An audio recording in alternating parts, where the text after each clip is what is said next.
Happy afternoon. Okay, so good afternoon, everybody. Welcome to the third annual Full Sail Writing Conference, and welcome to the workshop Grammar 101. My name is Catherine, and I'll be your Zoom moderator for this session. Before we get started, there are a few housekeeping items. As with all sessions today, we ask that attendees keep their video off and their microphones muted throughout the presentation.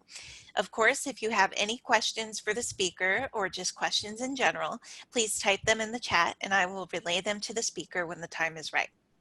We are always hoping to improve the Full Sail Writing Conference, and your feedback is valuable. After the conference is over, you will receive surveys in your email regarding this session.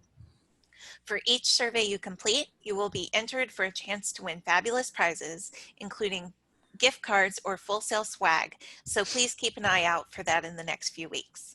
Finally, don't forget to share your experience today on social media using hashtag FullSailWrites. We will be giving another prize to the person who posts the most on Twitter using this hashtag. At this time, I would like to introduce our speakers for this presentation, Dr. Erin Moore and Heather Startup. Erin D. Moore earned a PhD in interdisciplinary humanities with a specialization in medieval studies and an MA in literature, both from Florida State University. She published a book chapter on multimodal composition entitled Political Cartoons and Multimodal Composition, the Visual Argument Assignment in Best Practices in Writing Assignment Design. She currently teaches English composition and professional writing here at Full Sail University. Heather Startup teaches English Composition 1 at Full Sail University and moonlights in editing and copywriting. Her work has appeared in the Copperfield Review, The Satirist, Milk Journal, Valparaiso Fiction Review, and 2 anthologies. A graduate of Queen's University of Charlotte's MFA program, Heather enjoys participating in local writers' workshops and writing conferences. And now, Dr. Erin Moore and Heather Startup. I believe that Heather is going to get us started. So go ahead, Heather. All right. Hello, everyone. Welcome, welcome. Thank you all so much for being here. We've got a lot to get into today, a lot to cover. But before we do all that, I just want to say this is a really great use of your time because grammar is very important for writers. I mean, it's kind of like musicians and scales, right? You wouldn't expect a musician to do all of the amazing things that they do without having those foundations and really knowing their craft in terms of how those notes all play together. And so just like that, grammar is really going to help you out a lot. So I've got some slides to share with you all right now. And what I want to start out with is a little bit about me. So I'm an associate course director here in the English department. And today I'm going to be presenting to you about complete sentences. So how to construct a complete sentence, how to make sure that everything there is what needs to be in a sentence. And then from there, Dr. Moore will continue on with some common mistakes that people tend to make. And one thing that I want to touch on a little bit is what I love about grammar. Because sometimes if you're not with a whole bunch of writers, it's like if you talk about grammar in a way that's positive, it's like, oh, what a nerdy thing. You like grammar, haha. But grammar is really, really helpful for you, not just in terms of your craft, right? Because we all want to come across as professionals, but also it's really important because no matter what part of the industry you go into, there's going to be gatekeepers, right? So if you try to get a novel traditionally published, if you send your comic book out to a small press, they're all going to be looking to see that those details are in order. And if you don't have those details lined up the way that they should be, you're going to come across like you're not as serious about your own work as you are. So that's one thing. But then another thing that's really important is that if you're a writer, learning good grammar can actually save you money. That's something that I'm sure we are all interested in. So what I mean by this is I know a couple people were talking in the chat about copywriting, copy editing, and as Catherine mentioned in my bio, I've done some of that as well. And it's one of those things where if someone approaches me with a project and they're like, can you help me to edit this? Then I say, okay, send me your draft and I'm going to look over a few pages. And I look at that draft and I see, okay, based on how many mistakes there are in these few pages, how long is this going to take me? How much of my time am I going to have to devote to this project to edit it professionally? And if it is, mostly pretty good, few errors here and there, that's going to be a lot lower price than if there are errors in every sentence and there's going to be a ton of work to do. So it's going to help you save money if you decide to go the route of publishing something yourself, in which case you're going to need some kind of professional editor to help you out. And if you skip the editing part, that kind of tells your readers, again, that you don't really take your work that seriously. So skimping on editing is not really a thing that you want to do, but you do want to make sure that a manuscript is as polished and professional as it can possibly be before you send it out to anyone else. So that is a little bit about me, about my background, and what I really love about grammar. And now I'm going to have Dr. Moore talk a little bit about herself and what she likes about grammar and some of her approach to that. Thank you, Heather. Thank you for that introduction and for sharing what you love about grammar. So similar to Heather, I am also an associate course director in the English department.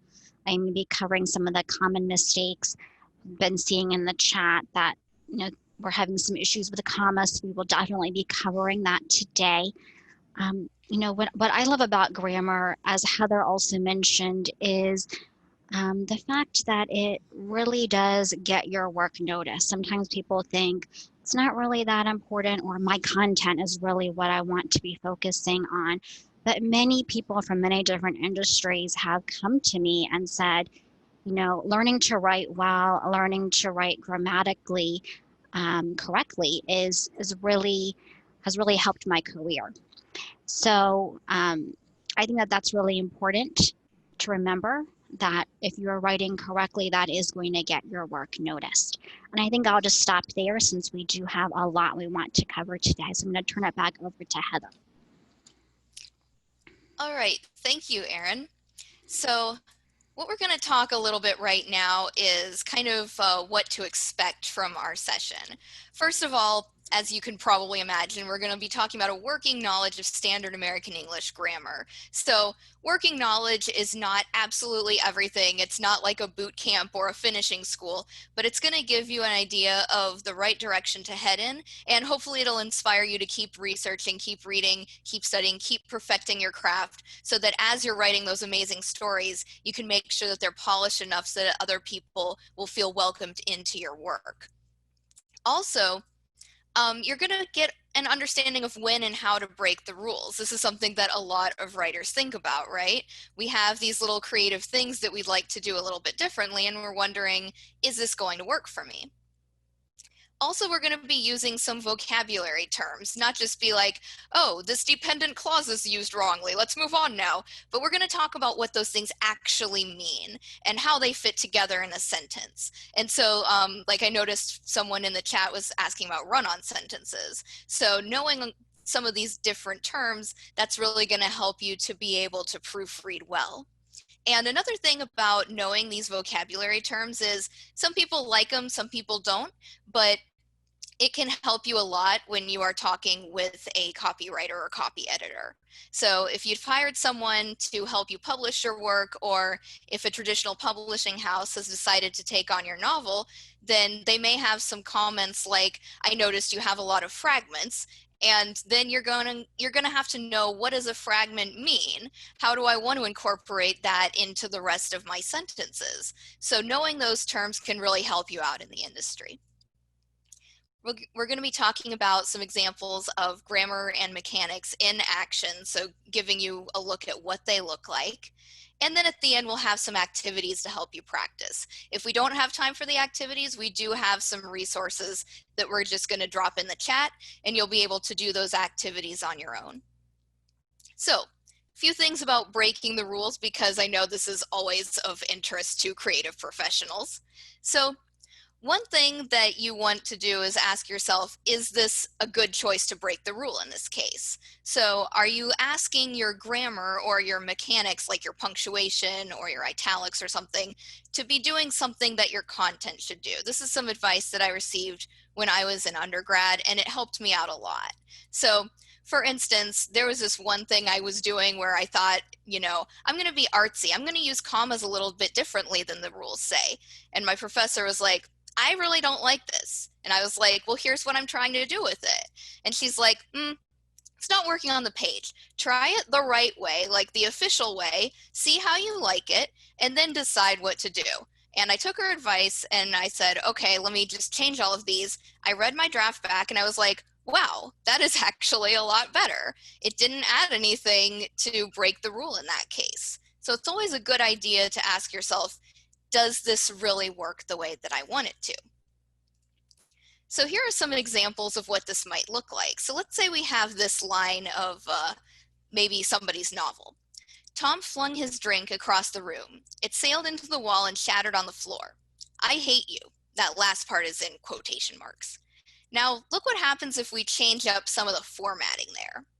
We have Tom flung his drink across the room. It sailed into the wall and shattered on the floor. And now in all caps with a couple exclamation points, I hate you. So this seems a little bit more melodramatic, right? It's not standard, and it doesn't necessarily help Tom in whatever sort of problem he is having come across as more human, more relatable. We're kind of taken out of it because now Tom looks a little bit like an internet troll.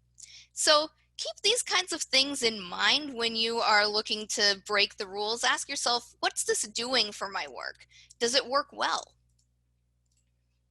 So anytime that you're thinking of breaking a rule, have a reason for it, and then try it the quote-unquote right way, the standard way. See what you think when you see both versions there. And then, of course, there are some practical considerations. So are other people going to understand this on the page? Will this just come across like a mistake, or is it going to look like a stylistic choice?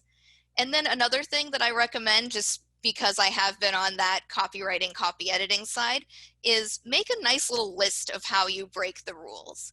If you have different things that you are going to do differently, make a running list as you're writing, or take a little survey of your draft after you're done with it and list those things. And that way you can share it with your copy editor. One thing that I've always asked my writing clients to do is to let me know if there are any rules that they want me to treat differently.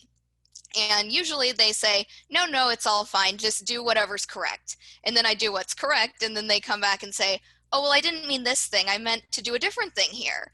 And it's like, yeah, that would have been nice to know up front, especially because now, you go in and you have to accept all of these changes and they've been tracked and you have to decide individually each one. And so that can save you a lot of time if you just tell your copy editor ahead of time, okay, I'm breaking this rule in this way for this purpose. So now let's talk a little bit about complete sentences. So we've got 4 sentence types that we're going to review. So first one we have is declarative. So example here would be Michelle is a writer. And then that's kind of just declaring something. It's giving us a statement of fact. And then we have imperative, so it's asking you to do something, like please write a paragraph about why you became a writer. And then we have interrogative, what is your favorite thing to write? It's asking a question directly. And then we have exclamatory, how great it is to be a writer.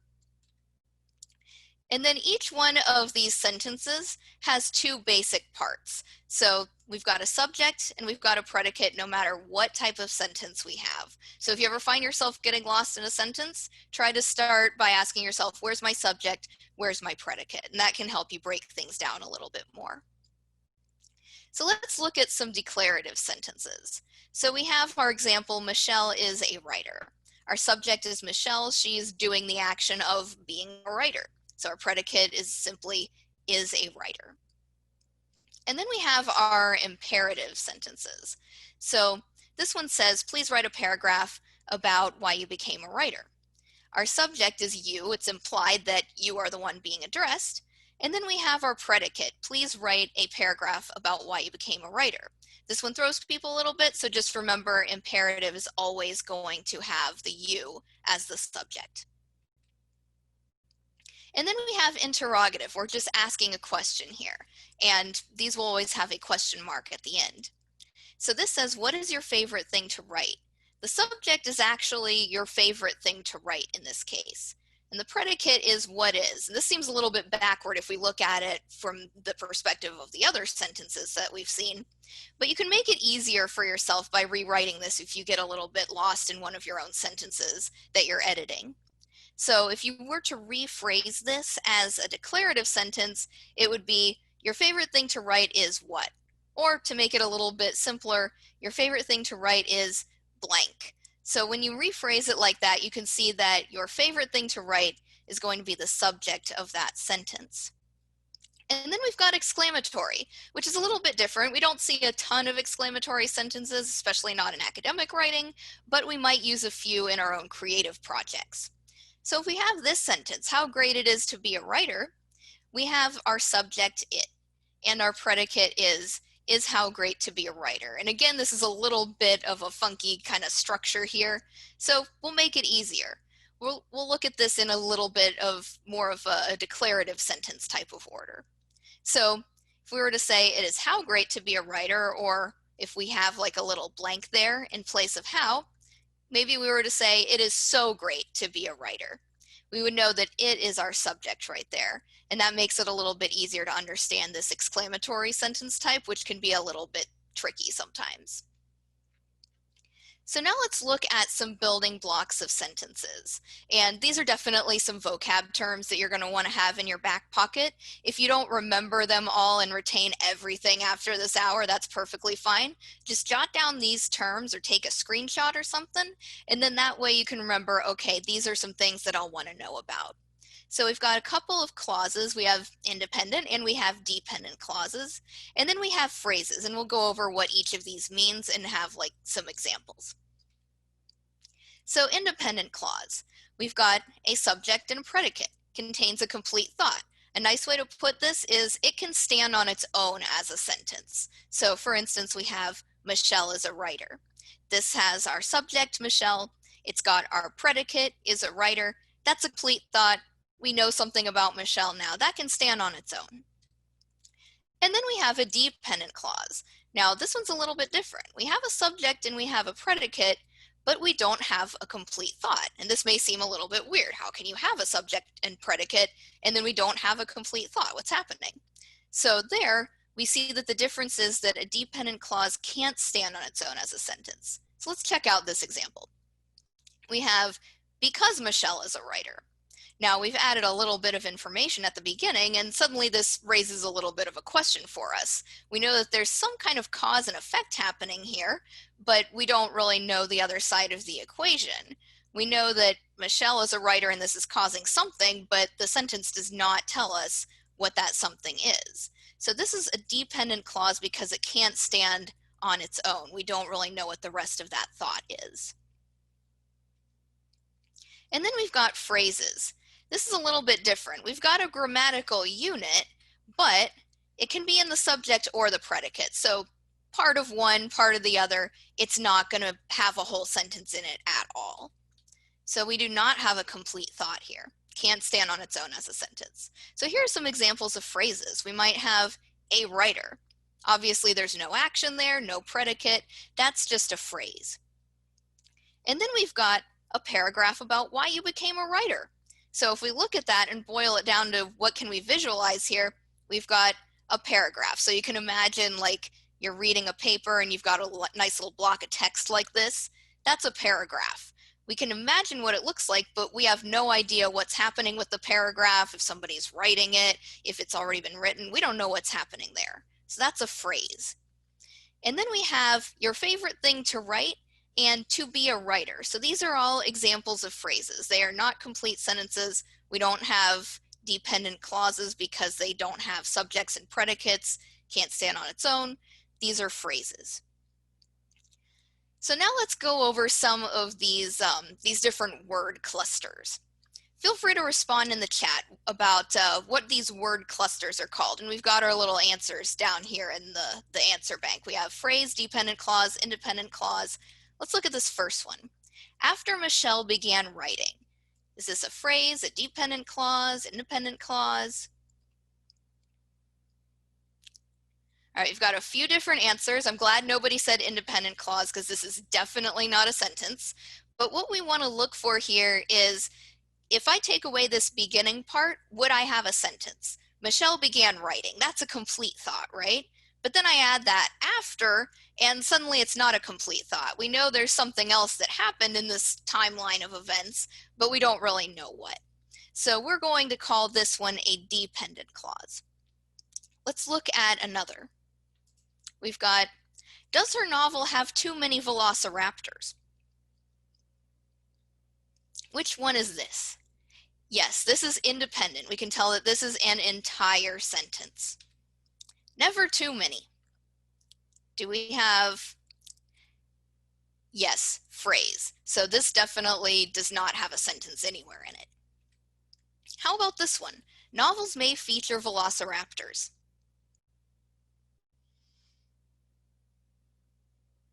So I'm seeing some different answers here. Yeah, definitely not a phrase.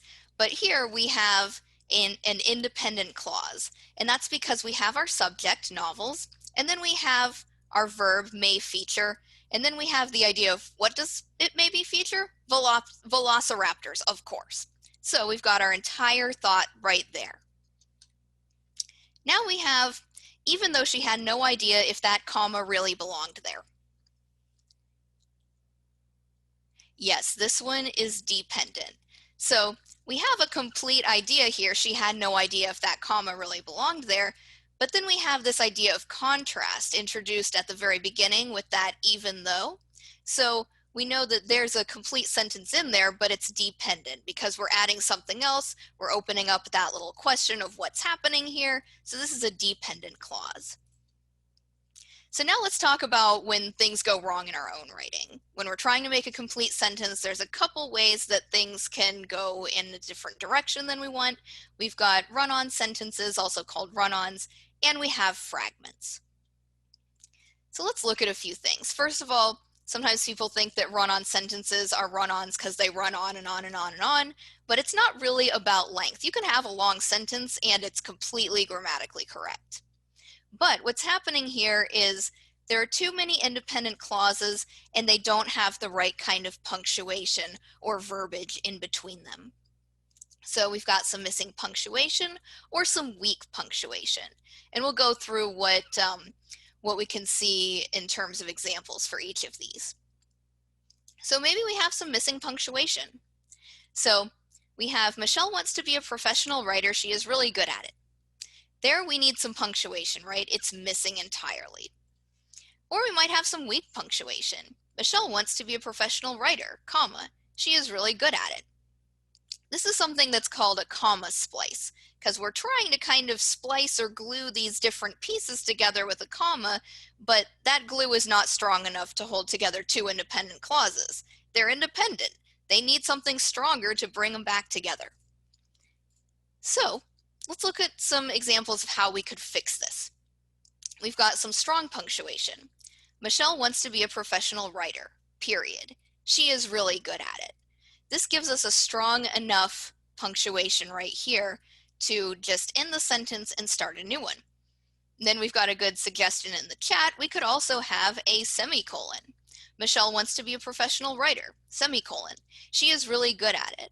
So this kind of approach means that you have two sentences or two independent clauses that are pretty closely related. And in this case, we see that the second part kind of explains the first one. If you're really good at writing, it kind of makes sense that you would want to, do that for a living. So whenever we use a semicolon, we want to make sure that our sentences or our independent clauses are pretty closely related in terms of the content. And then also we can use appropriate word addition to help us out here. We might say Michelle wants to be a professional writer because she is really good at it, because we've clearly got some kind of cause and effect happening there. So there we can use a word instead of just a comma or just nothing at all. We can also use a different type of word with the comma, and Dr. Moore is going to go into this in a little bit more detail. But we could also say something like, Michelle wants to be a professional writer and she is really good at it. So depending on the context of what you're saying and how you're saying it, you might choose any of these options right here. Now let's talk about fragments. So fragments are incomplete sentences. So with run-ons, we had too much in a sentence, too many sentences trying to be crammed all together without the right glue between them. And fragments, we have the opposite problem. There's not enough sentences because there's not even one. So we might have a dependent clause that's our fragment. So let's say that we have this fragment, because she didn't want to turn in her assignment without proofreading it.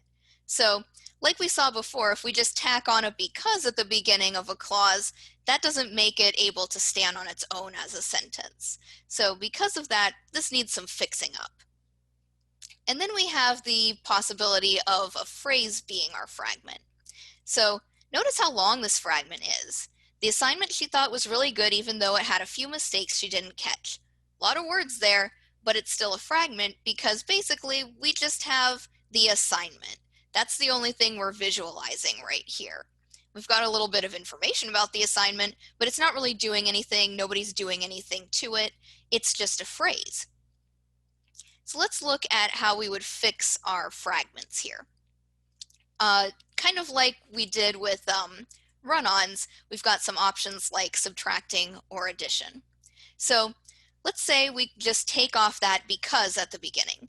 She didn't want to turn in her assignment without proofreading. Now we've got a complete sentence here because we've taken that dependent clause, chopped off the beginning, turned it into an independent clause. But maybe you want to do something a little bit different. Maybe we want to add some information. So we want to keep the because and also the reasoning behind it.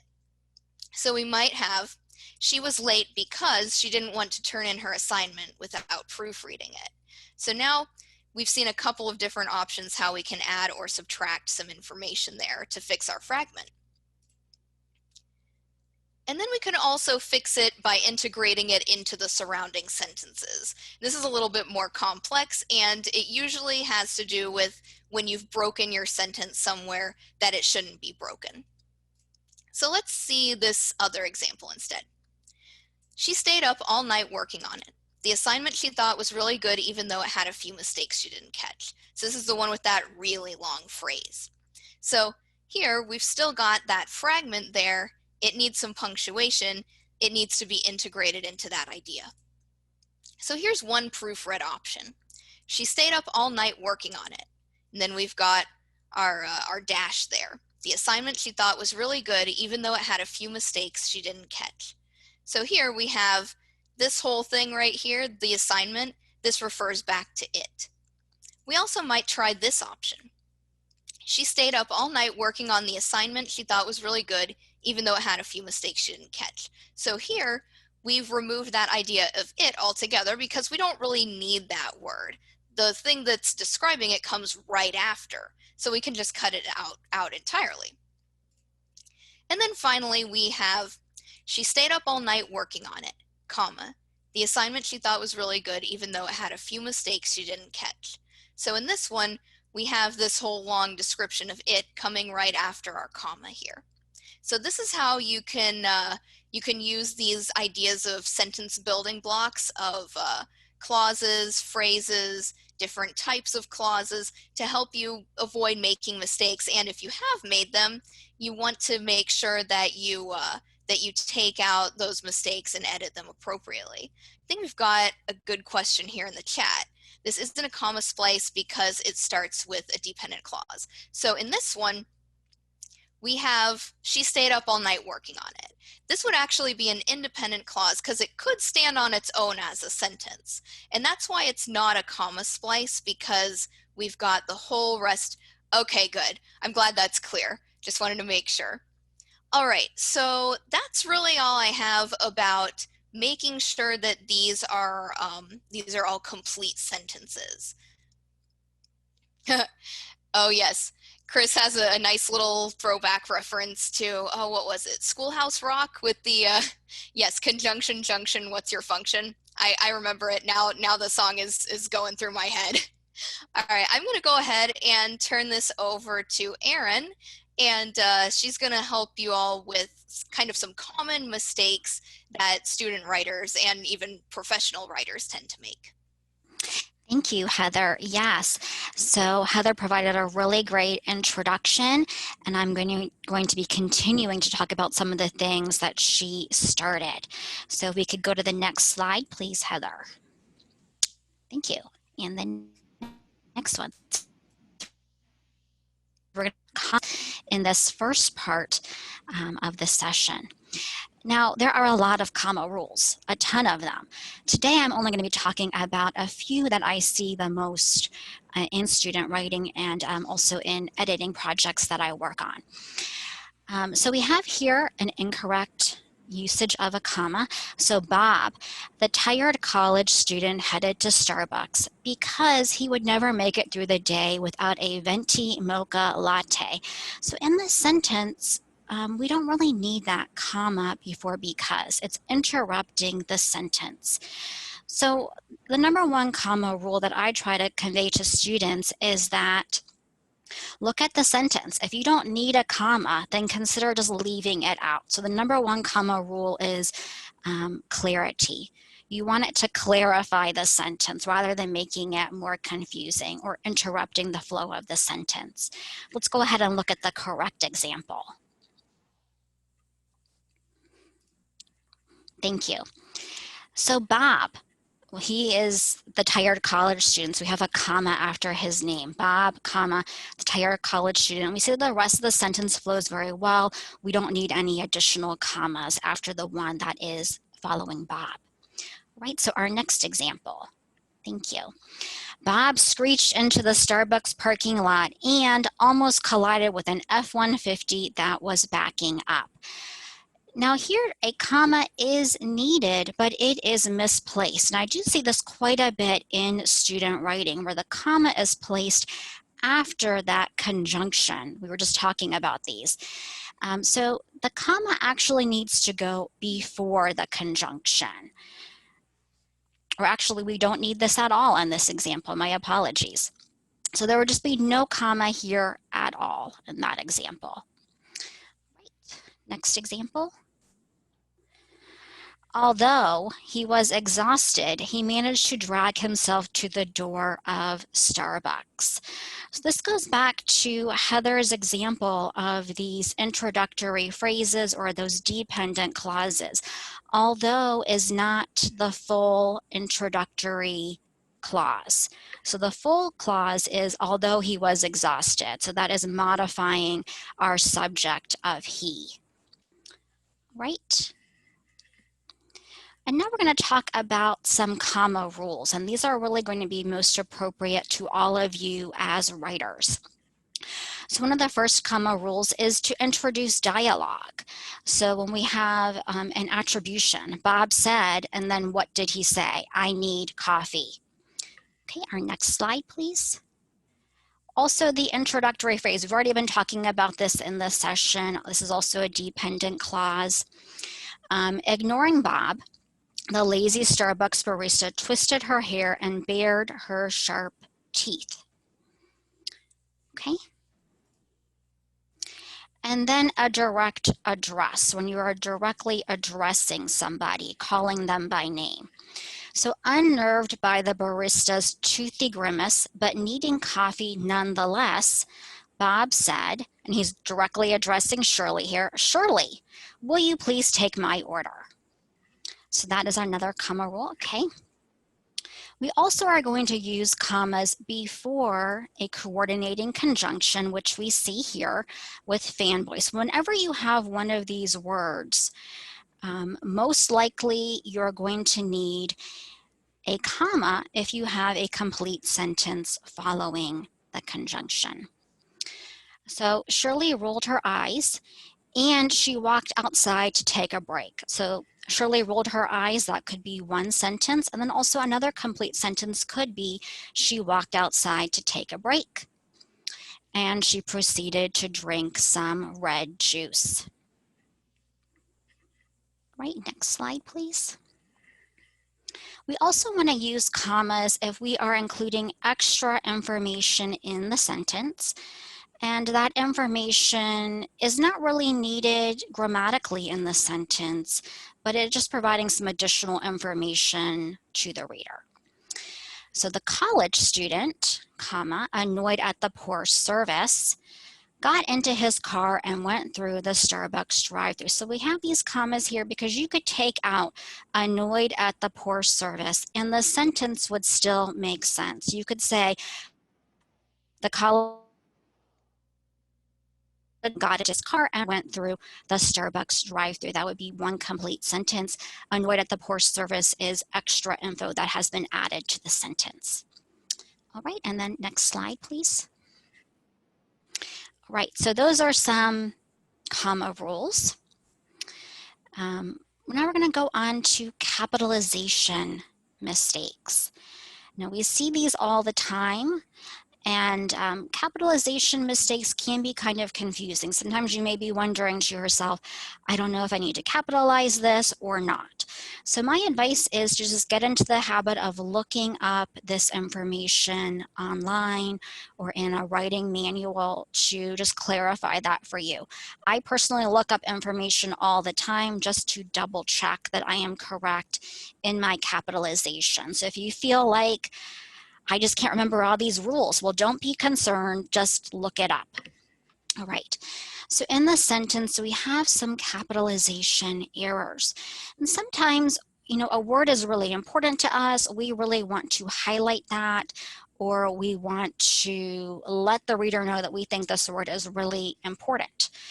But even so, that doesn't mean that we need to be capitalizing it. So we have some capitalization errors here. Waiting in the drive-thru, Bob impatiently tapped his dashboard. So in this sentence, we have drive-through capitalized. That is not a proper noun, so it does not need to be capitalized. It's not the name of a person. It's not the name of a business, so it doesn't need to be capitalized here. Also, dashboard. Even though Bob is tapping on it, we don't need this to be capitalized. It's not, again, a proper noun. Right, glancing in his rearview mirror, he noticed Shirley, who strangely was standing in the drive-through lane, glaring at him. So very strange. So we see the correct example there on the screen. Right, next slide, please. Okay, now this is one that Heather and I see all the time. So we really wanted to make sure that we included it in the presentation today. So she must be having a bad day, Bob thought. He's thinking this about Shirley, but so am I. Bob was going to be late to his creative writing class, The Mechanics of Dialogue. So very important, we want to make sure that the pronoun I is capitalized. And sometimes it can be easy to overlook this because we're used to texting, or we're used to posting on social media, maybe we forget to capitalize that. We also want to remember that the titles of classes should not be capitalized.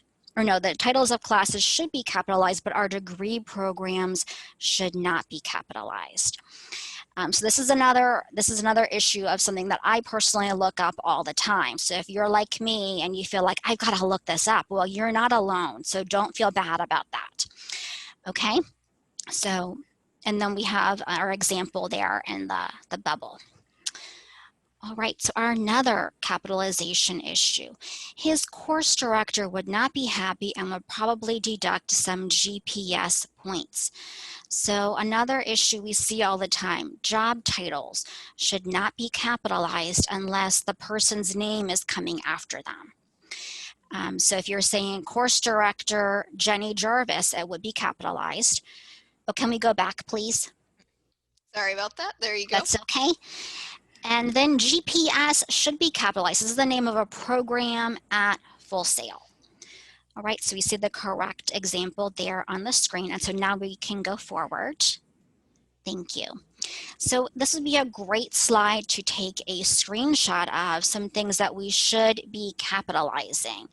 And we do have some caveats that we're going to be discussing in just a moment, but you do want to capitalize the names of your characters. These are proper nouns.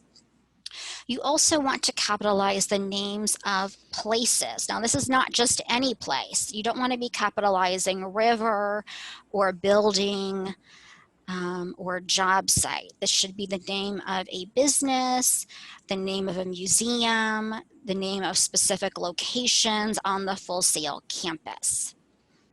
Also, brand names should be capitalized, things like Starbucks, even brand names that have come into common usage, like Kleenex, should still be capitalized.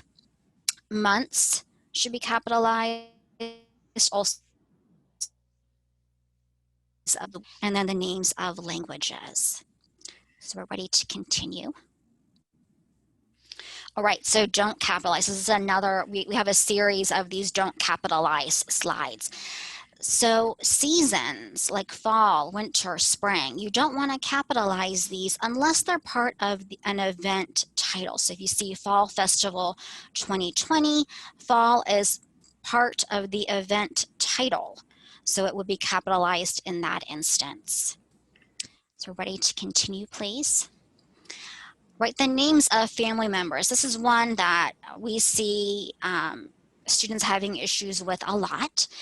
So the names of your family members should not be capitalized unless you're using them as the person's name. So if you're addressing your mom or you're addressing your dad, in this example, I'm out of coffee, Mom. Is it okay if I go to this party, Dad? So in these instances, you're using Mom and Dad as the person's name. So they would be capitalized. But if you were to say something like, my mom doesn't like it when I chew gum, you're not using it as her name, so it would be lowercase in that instance. So we're ready to continue. All right, job titles should not be capitalized. If you can click, please. Okay, so they shouldn't be capitalized unless they come before a person's name, as we already mentioned. And then click again, please. Sorry about this. I did not plan for you to be doing all this clicking for me, Heather. Degree programs or majors should not be capitalized unless they are part of a program title, like the Dan Patrick School of Sportscasting. Okay, so we're ready. Directions also not capitalized unless they're part of a place's name, like the West Coast. Okay. Special occasions, birthday and anniversary. So we're always seeing everywhere that these words are capitalized. They really shouldn't be capitalized unless it's part of like a party title or an event title. And we have an example now. So a 50th anniversary celebration. All right. So now we're going into some spelling issues, homophone, and look-alike words.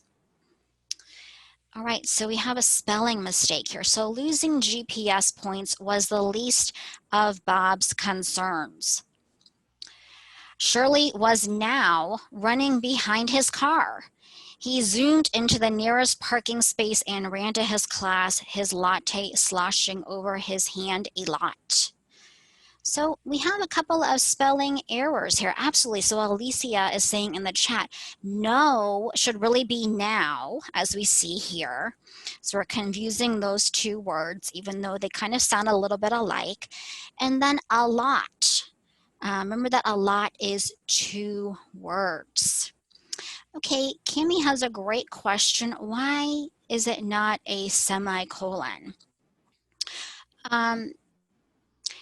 You could have a semicolon here, but a colon is also going to work because we're illustrating why losing GPS points was the least of Bob's concerns. So we're kind of leading into, he's not really that concerned about losing GPS points because he now has Shirley running after him. Okay. And so we have a spelling mistake between lose and loose. So we want to remember that lose is the opposite of winning, whereas loose here with the two O's means something is baggy, it's not fitting correctly. So the lid of his coffee cup appeared to be loose would not be correct. Instead, it would be loose. All right, ready to continue? So we have a look-alike word. Sometimes it can be easy to confuse words that look to be similar, but they actually had different meanings. So I see this one all the time. His hand was defiantly being scolded by the hot drink. He could not slow down because Shirley was still in pursuit. As Lindsay is saying, yes, he's not having a great day here. Okay, and then our next example.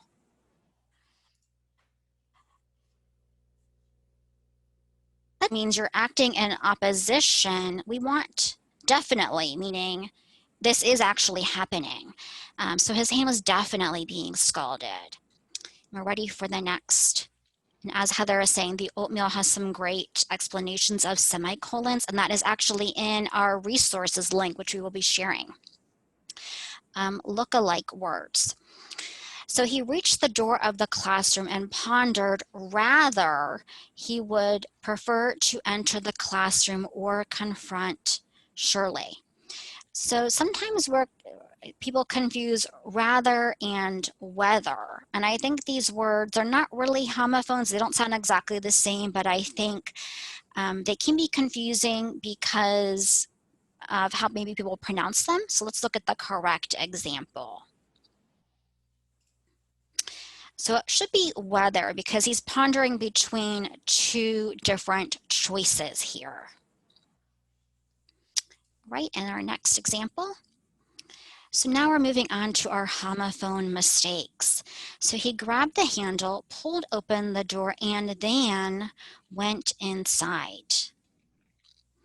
So instead of than, which means we're choosing between two choices, it should be then, which is more of a transitional word. He grabbed the handle, pulled open the door, and then went inside. So there's no contrast being happening in that example. We also have some issues with the theirs, and I'm sure this is something that you have heard of before. So we have T-H-E-R-E as we see on the screen. We also have T-H-E-I-R, which is the possessive one. There indicates location, like over there. And then we also have the contraction, T-H-E-Y apostrophe R-E. So we definitely want to be looking out for these differences and asking ourselves, are we indicating location? Do we really mean they are, or are we indicating possession? And in this case, the writing projects are belonging to the students. So we want the possessive one. Okay.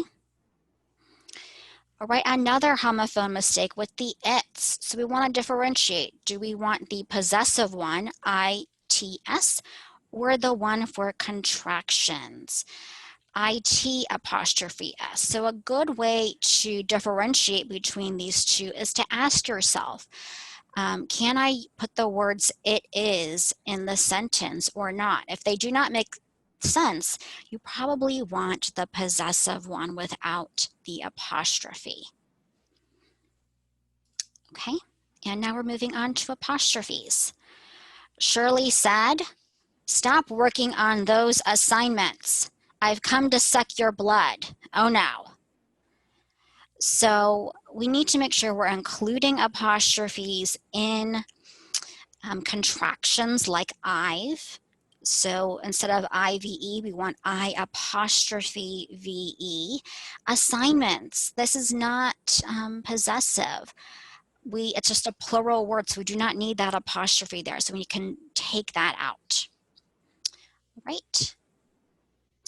The instructor cut off Shirley. He's not really believing that this is real. "Nice try, Bob. Your classmates' projects are already half completed. Now get to work." Now the issue here classmates projects that should have an apostrophe. But how many classmates are we meaning here? Is it one classmate or more than one? It's because there are many people in the class. We want to move that apostrophe to after classmates to indicate that we have many of them who are working on their projects. Right? All right, Shirley, turn to the instructor. You'll be first. Bob ran away screaming and later sat down to begin work on his story, The Children's Revenge. Now, The Children's Revenge does need an apostrophe, but the word children is already possessive, or it's already plural. So we do not need to have that apostrophe on the outside of it. We can move it after children and then have the apostrophe S. All right, and that's all that I have for my part of the session. I'd like, if I can interrupt you for a moment, we have about 10 minutes left, so I'm not sure if you would like to open up for questions or do the exercises that you all have planned. We can open it up for questions because we do have these things that we can throw a copy of into the chat. So if you all have any questions, ask them in the chat, and I'm going to take a second and make sure that those resources get to you all in the chat pane here. It looks like our first question is from Paula. What are some of your favorite resources for grammar?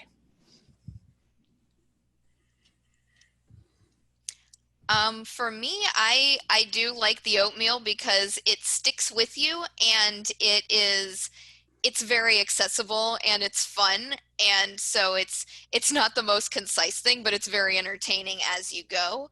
Also, any kind of style guide that you know you're going to be using, like in Composition 1, which Erin and I teach, it's APA style, and that's what we use in a lot of classes at Full Sail.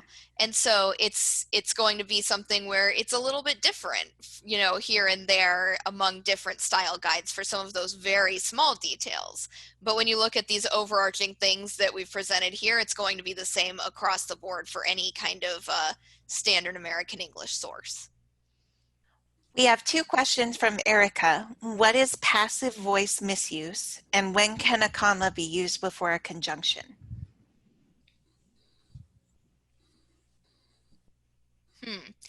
I think I might have a better time answering this if I jump out of sharing this PowerPoint and go into a Word document.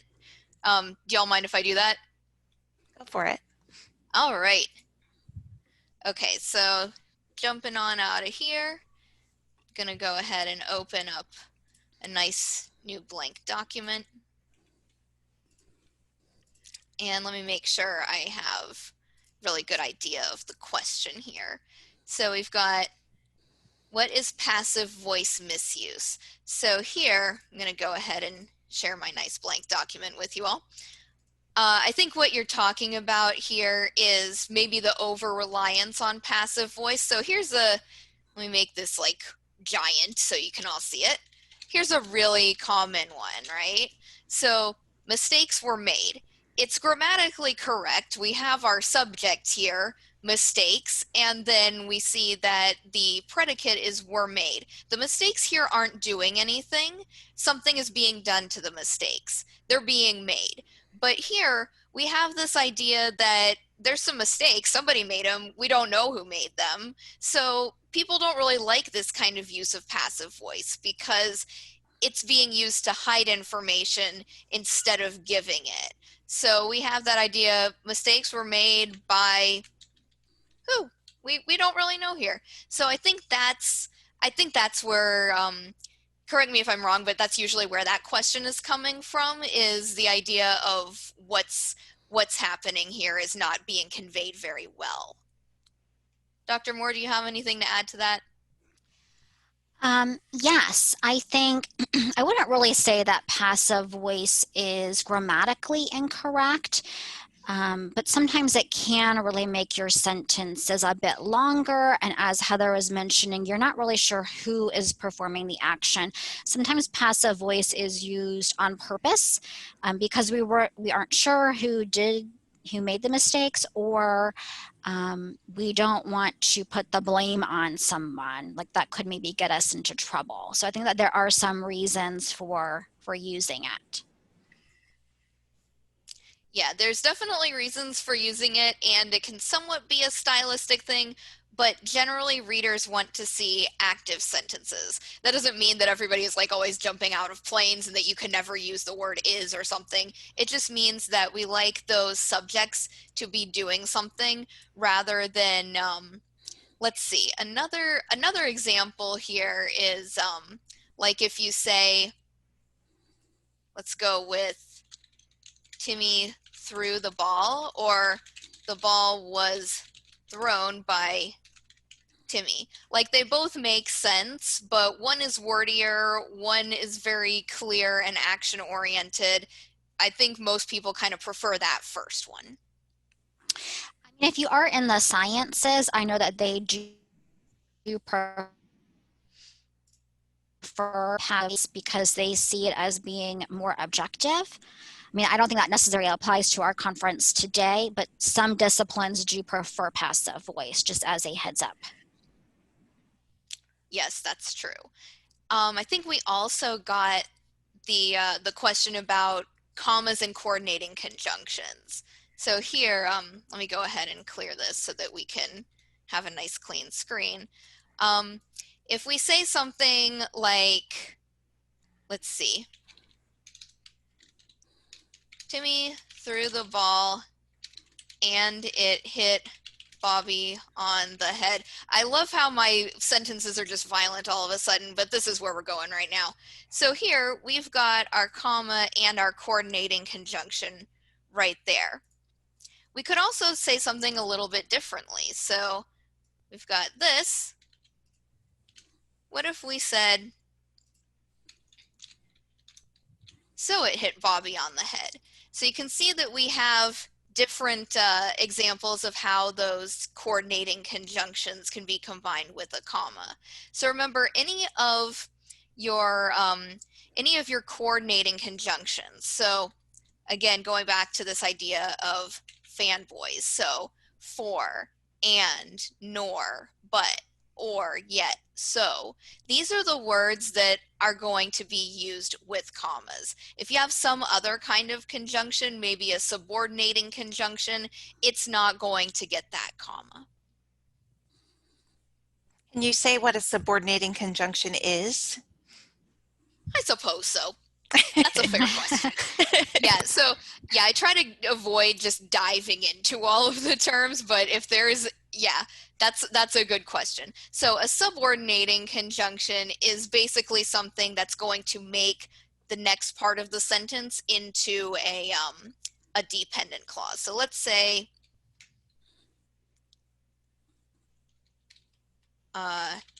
Timmy threw the ball because he was mad at Bobby. Here, this is one of those that does not have a comma in there.